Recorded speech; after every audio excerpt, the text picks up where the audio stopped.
Since you're here, I assume that you're not learning English, which means chances are you're learning a language that has accents in their alphabet.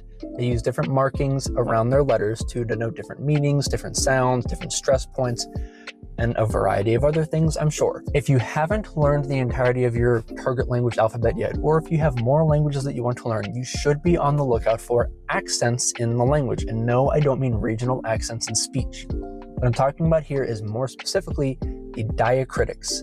If you're looking for the accents on the letters, whether that's markings above, whether that's tildes above, whatever might go below your letters, whatever is in your written language, those are the diacritics that would apply to your target language. It helps having this word, this term to put to this, because if you were looking for accents, as I mentioned a moment ago, you might get things about regional accents in a country that speaks the language that you're learning. If that's not what you're looking for, and in fact you're looking for the visual representation, the visual accents of your language, what you are looking for are the diacritics. There are 6 that I think that you should be aware of generally, and they may or may not apply in your language. You have the acute accent that's kind of going up over certain letters, the grave accent which goes down, the circumflex, which is the little hat.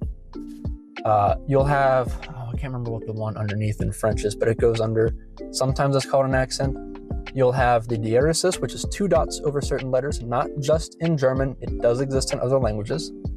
You have the tilde, like over the Spanish N. Technically that's a diacritic because it produces a different sound. It is also a different letter, but I digress. And the last one I think you should be aware of are tone markers if they apply in your language. You're likely to find this in languages, the tone markers that is, in like Mandarin Chinese and Cantonese and in Thai. Other tonal languages, like overtly tonal languages, if you saw my video on tones, you will find those tone markers maybe over the target language, but in Mandarin Chinese, for example, you'll find those over the pinyin, over the Latin alphabet representation of the sounds of Chinese.